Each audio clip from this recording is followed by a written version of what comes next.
सुप्रभात प्यारे बच्चों। और आप सब कैसे हैं बच्चों? ईश्वर से आपके स्वास्थ्य की हमेशा मंगल कामना करती हूँ। आज मैं जो आपको बच्चों चैप्टर पढ़ाने जा रही हूँ, सदाचार। षष्ठः पाठः सदाचार। सदाचार पढ़ाने से पहले बच्चों मैं बता दूं कि सदाचार का मतलब क्या होता है, इसका शाब्दिक अर्थ क्या होता है। सदाचार, इसके संधि विच्छेद करें बच्चों। सदा आचार, सदा यानी सत प्लस आचार। सत यानी अच्छा, शुभ, उत्तम। आचार यानी आचरण, यानी सदाचार का क्या मतलब हो गया? अच्छा, उत्तम, शुभ आचरण।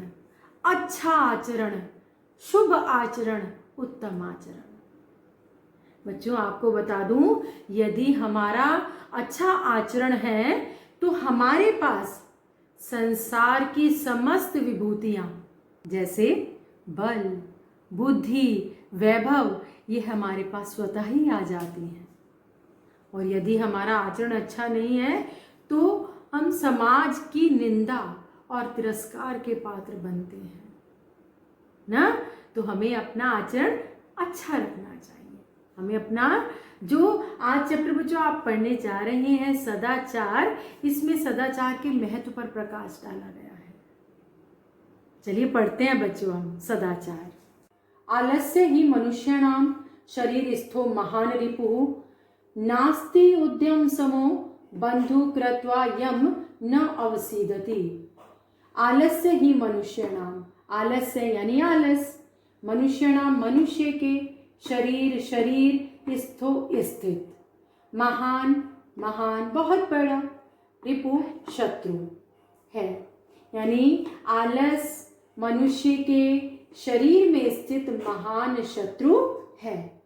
नास्ते उद्यम, इसको हम संधि विच्छेद करते हैं। न प्लस अस्ति प्लस उद्यम। न मीन्स नहीं, अस्ति मीन्स है, उद्यम मीन्स परिश्रम, समो मीन्स समान, बंधु मीन्स बंधु, मित्र, सखा। यानी परिश्रम के समान, परिश्रम के समो समान कोई बंधु नहीं है। यानी परिश्रम ही सबसे बड़ा मित्र है।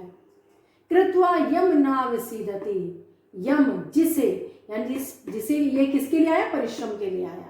जिसे करके, जिसे करके मनुष्य न अवसीदति, ना नहीं, अवसीदति दुख को प्राप्त होता। जिसे करके मनुष्य कभी भी दुख को प्राप्त नहीं होता। आलस्य मनुष्य के शरीर में स्थित महान शत्रु है। परिश्रम के समान कोई बंधु नहीं है जिसे करके मनुष्य दुख को प्राप्त नहीं होता।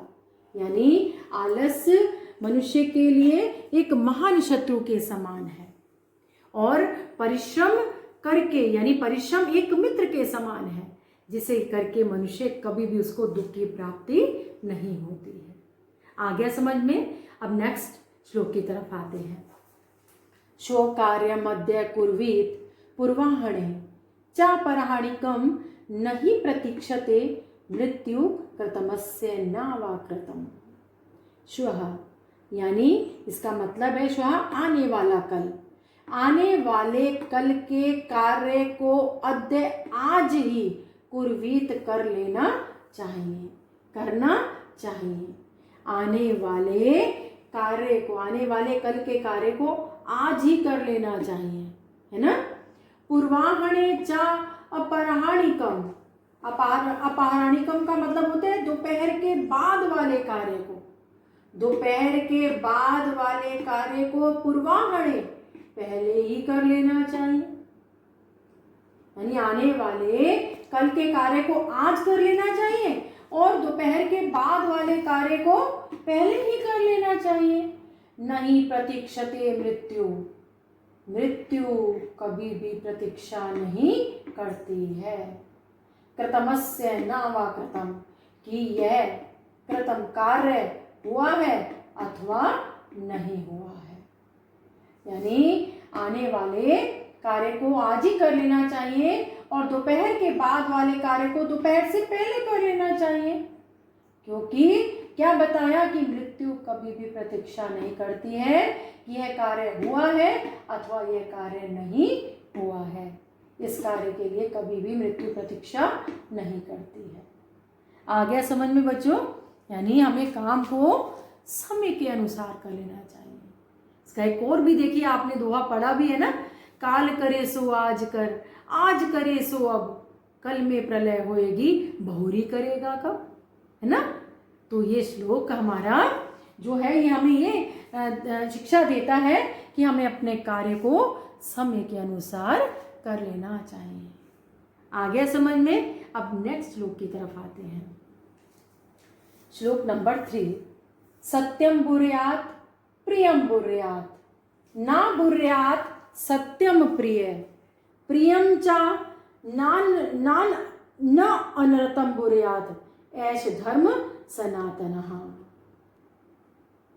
सत्यम बुर्यात, सत्य बोलना चाहिए, सत्य बोलना चाहिए। प्रियम बुर्यात, प्रिय बोलना चाहिए। सत्य बोलना चाहिए, प्रिय बोलना चाहिए।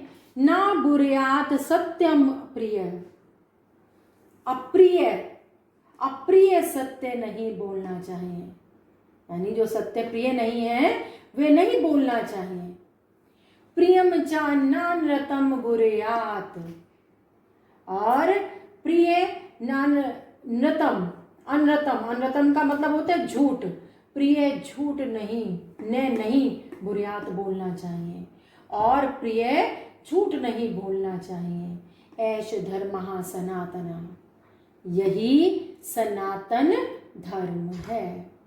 क्या?